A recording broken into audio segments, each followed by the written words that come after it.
આકાશવાણી અમદાવાદ વડોદરા પ્રાદેશિક સમાચાર નેહા પંચાલ વાંચે છે. શરૂઆતમાં મુખ્ય સમાચાર. રાજ્ય વિધાનસભાની 8 બેઠકોની પેટા ચૂંટણીના ઉમેદવારી પત્રોની ચકાસણી હાથ ધરાઈ. 19મી સુધી ઉમેદવારી પાછી ખેંચી શકાશે.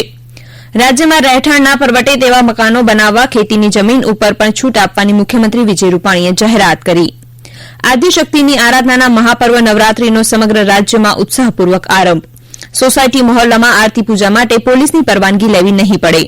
રાજ્યમાં કોવિડ-19ના ફેલાવાની ગતિ ધીમી પડી. સાજા થનારાનો દર વધીને 3.5% થયો. અરબી સમુદ્રમાં હવાનું હળવું દબાણ ઉભું થયું. બુધવાર સુધી દરિયાકાંઠાના વિસ્તારોમાં હળવાથી મધ્યમ છૂટાછવાયા વરસાદની આગાહી. સમાચાર વિગતવાર. ગુજરાત વિધાનસભાની 8 બેઠકોની પેટા ચૂંટણી માટે ગઈકાલ સુધીમાં 71 ફોર્મ ભરાયા છે.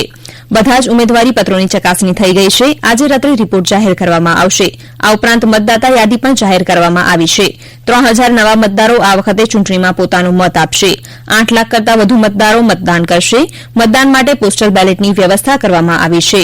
ઉપરાંત ચૂંટણીની કામગીરીમાં જોડાયેલ તમામ કર્મચારીઓના કોરોના ટેસ્ટ કરવામાં આવશે. સર્વિસ વોટર છે જે ઇલેક્ટ્રોનિક મારફત મતદાન આપવાનું છે એવા 855 છે. એ લોકોની જ્યારે નોમિનેશન આજે કન્ટેસ્ટિંગ કરીને યાદી પૂરું થાય એટલે 19મી તારીખ પછી જે બેલેટ પેપર તૈયાર થાય એનું અમારા ઈટીપીબીએસ સિસ્ટમ છે. ઈટીપીબીએસ સિસ્ટમ દ્વારા બધાનો ઇલેક્ટ્રોનિકલી પોસ્ટલ બેલેટ મોકલવામાં આવશે. પછી ત્યાંથી એમાં જે કંટ્રોલિંગ ઓથોરિટીઝ હોય ડિફેન્સ સર્વિસીસના ત્યાંથી એનું હાર્ડ કાર્ડ પ્રિન્ટ કરીને પછી જે પોસ્ટલ બેલેટ માટે જે પ્રક્રિયા છે એ પ્રમાણે ભરી પછી પોસ્ટમાં અમને પાછા મોકલતા હોય છે. અને ઉપરથી પછી તેને બધાનો ખ્યાલ છે પીડબ્લ્યુડી માટે અને સિનિયર સિટીઝન્સ 80 વર્ષ પૂર્ણ થયેલા સિનિયર સિટીઝન્સ માટે અને પેલા કોવિડના પેશન્ટ્સ માટે પણ જે પોસ્ટલ બેલેટની સુવિધા વખતે કમિશન શરૂ કરેલ છે. છેલ્લા સમાચાર મળ્યા ત્યારે લીંબડી બેઠક પરના અપક્ષ ઉમેદવારનું, ગઢડા બેઠક પરના ભાજપ, કોંગ્રેસ અને અપક્ષના એક ઉમેદવારના ફોર્મ રદ થયા હોવાના સમાચાર છે. જો કે ઉમેદવારી પાછી ખેંચી લેવાની છેલ્લી તારીખ 19મી હોવાથી કઈ બેઠક પર કેટલા ઉમેદવારો બાકી રહ્યા તે સોમવારે સાંજે જ સ્પષ્ટ થશે. મુખ્યમંત્રીશ્રીએ ગાયહેડ ક્રેડાઈ આયોજિત 15મા પ્રોપર્ટી શો વર્ચ્યુઅલ ઉદઘાટન ગાંધીનગરથી વિડીયો કોન્ફરન્સ દ્વારા કર્યું હતું.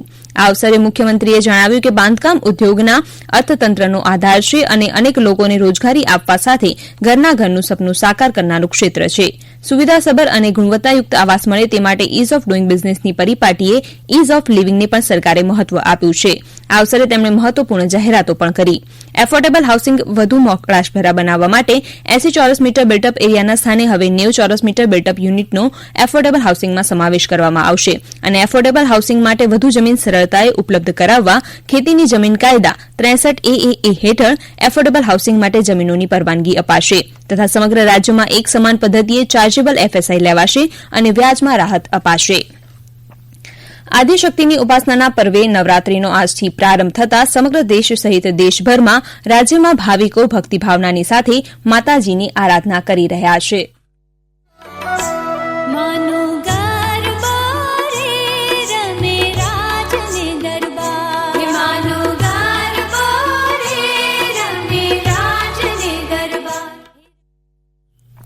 પ્રધાનમંત્રી શ્રી નરેન્દ્ર મોદીએ આસ્થા, સાધના અને ઉલ્લાસના પર્વ નવરાત્રી શુભેચ્છાઓ પાઠવી છે.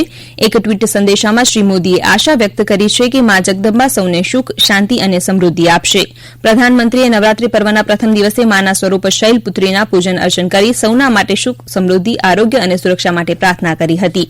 મુખ્યમંત્રી વિજય રૂપાણીએ શક્તિ ઉપાસનાના પર્વ શારદીય નવરાત્રીની દેશ દુનિયામાં વસતા સૌ ગુજરાતીઓને અને રાજ્યના નાગરિકોને શુભકામનાઓ પાઠવી છે.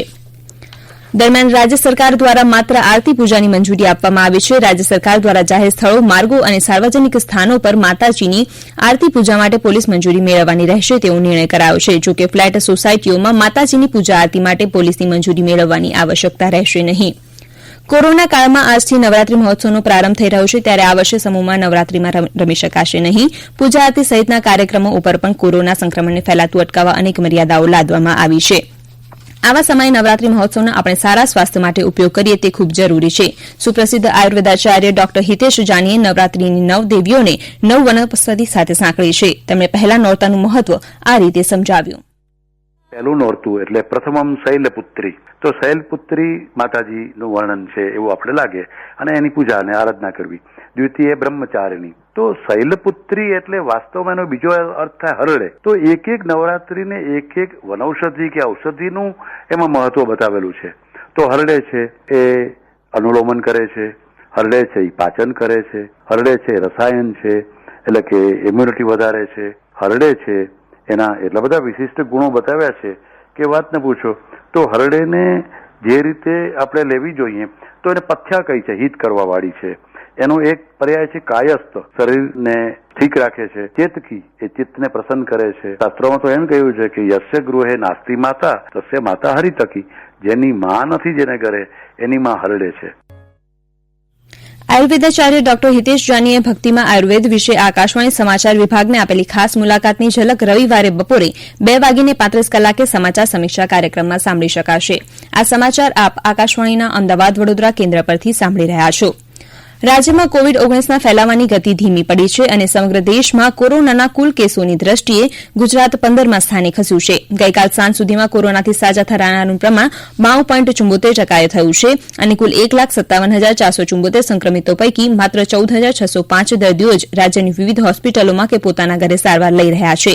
ગઈકાલ સુધીમાં કુલ 3,620 દર્દીઓના મૃત્યુ નિપજ્યા છે, જે કુલ સંક્રમિતોના 2.2% જેટલા જ છે. કોવિડ-19ના દર્દીઓને ઝડપથી શોધી કાઢી તેમને તત્કાળ સારવાર આપવા અત્યાર સુધીમાં કુલ 52,70,000થી વધુ દર્દીઓના નમૂનાનું પરીક્ષણ કરવામાં આવ્યું છે. નર્મદામાં આજે કોરોનાના 6 નવા કેસ નોંધાયા છે. મહેસાણામાં આજે કોરોનાના વધુ 27 કેસ નોંધાયા છે, જ્યારે નવસારીમાં 2 નવા કોરોનાના કેસ નોંધાયા છે. પાટણ જિલ્લામાં નવા 16 કેસ નોંધાયા છે, જ્યારે પંચમહાલમાં નવા 9 કેસ નોંધાયા છે. છોટાઉદેપુર જિલ્લામાં આજે વધુ 5 પોઝિટિવ કેસ નોંધાયા છે અને મહીસાગર જિલ્લામાં આજે 11 પોઝિટિવ કેસ નોંધાયા છે. હવે આપ કોરોના અંગેનો સંદેશ સાંભળશો. કોવિડથી બચવાના મહત્વપૂર્ણ 3 ઉપાય: માસ્ક પહેરો, 2 ગજનું સલામત અંતર જાળવો અને હાથ સાફ રાખો. કચ્છના સાંસદ વિનોદ ચાવડાએ અગમચેતીના પગલાઓનું ચુસ્ત રીતે પાલન કરીને કોરોના અંગે સાવચેતી દાખવવાની અપીલ કરી છે.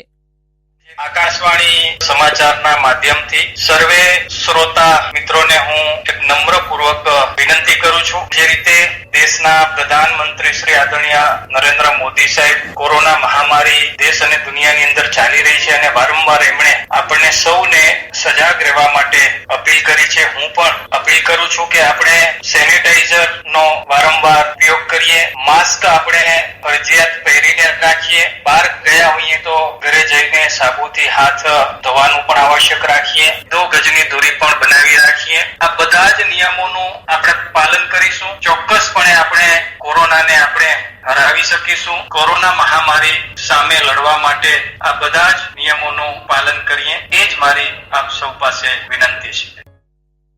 સંદેશ બાદ વધુ સમાચાર. અરબી સમુદ્રમાં પોરબંદરથી પશ્ચિમે ઉભું થયેલું હવાનું હળવું દબાણ ચક્રવાતમાં પરિવર્તિત થયું છે. તેના પરિણામે વલસાડથી લઈ કચ્છ સુધીના દરિયાકાંઠાના વિસ્તારોમાં આગામી બુધવાર તારીખ 21 સુધીમાં અનેક સ્થળેથી હળવાથી મધ્યમ વરસાદી ઝાપટા પડવાની શક્યતા છે. તે જ રીતે રાજસ્થાન અને ગુજરાતની સરહદે બનાસકાંઠા અને પાટણ જિલ્લામાં પણ વરસાદી વાદળો ઘેરાયા છે. અરેબિયન સી પર ગુજરાતના દરિયાકાંઠા પર ડિપ્રેશનની સિચ્યુએશન સર્જાયેલ છે. એટલે જે low pressure well marked low pressure system હોય એ ડિપ્રેશનમાં કન્વર્ટ થયેલી છે. એના કારણે ગુજરાતનું જે વાદળછાયું વાતાવરણ અત્યારે આપણે જોવા મળે છે એ મુજબ જોઈએ તો સૌરાષ્ટ્રના જિલ્લાઓમાં, દક્ષિણ ગુજરાતના જિલ્લામાં હળવાથી મધ્યમ વરસાદ પડશે આજે અને આવતીકાલે, એટલે 17 અને 18 ઓક્ટોબરના રોજ. એ ઉપરાંત દ્વારકા જિલ્લાના કેટલાક સ્થળે ભારે વરસાદ પડી શકે છે. અમારા દ્વારા માછીમારી વિભાગ મારફતે અને પોર્ટ વિભાગ મારફતે દરિયો ન ખેડવા માટે અને સાવધાન રહેવા માટે અને જે તે પોર્ટ ઉપર એના ડેન્જર લેવલ પ્રમાણેના સિગ્નલ પણ લગાવવામાં આવેલ છે. આ ઉપરાંત જિલ્લા કલેક્ટરશ્રીઓને પણ એલર્ટ રહેવા માટે અને તકેદારીના પગલાં લેવા માટે ગઈકાલે સૂચના આપી દેવામાં આવી છે. સૌરાષ્ટ્રના મોટાભાગના જિલ્લાઓમાં અને દક્ષિણ ગુજરાતના જે એકદમ દક્ષિણ ગુજરાતના જે જિલ્લાઓ છે એ જિલ્લામાં વધારે વરસાદ પડે છે. મધ્ય ગુજરાત અને ઉત્તર ગુજરાતમાં એનું પ્રમાણ ઓછું રહેશે. દરમિયાન આજે પડેલા વરસાદને લીધે ખેડૂતોની કાપણી કરેલા પાકને બચાવવા દોડધામ કરવી પડી હતી. કેટલાક માર્કેટયાર્ડોમાં ખુલ્લામાં પડેલી કૃષિ જણસો પલળી ગઈ હતી. અંતમાં મુખ્ય સમાચાર ફરી એકવાર. રાજ્ય વિધાનસભાની 8 બેઠકોની પેટા ચૂંટણીના ઉમેદવારી પત્રોની ચકાસણી હાથ ધરાઈ 19મી સુધી ઉમેદવારી પાછી ખેંચી શકાશે. રાજ્યમાં રહેઠાણના પરવડે તેવા મકાનો બનાવવા ખેતીની જમીન ઉપર પણ છૂટ આપવાની મુખ્યમંત્રી વિજય રૂપાણીએ જાહેરાત કરી. આદ્યશક્તિની આરાધનાના મહાપર્વ નવરાત્રીનો સમગ્ર રાજ્યમાં ઉત્સાહપૂર્વક આરંભ. સોસાયટીમાં હોલ્લામાં આરતી પૂજા માટે પોલીસની પરવાનગી લેવી નહીં પડે. આકાશવાણી અમદાવાદ વડોદરા કેન્દ્ર પરથી સમાચાર પૂરા થયા.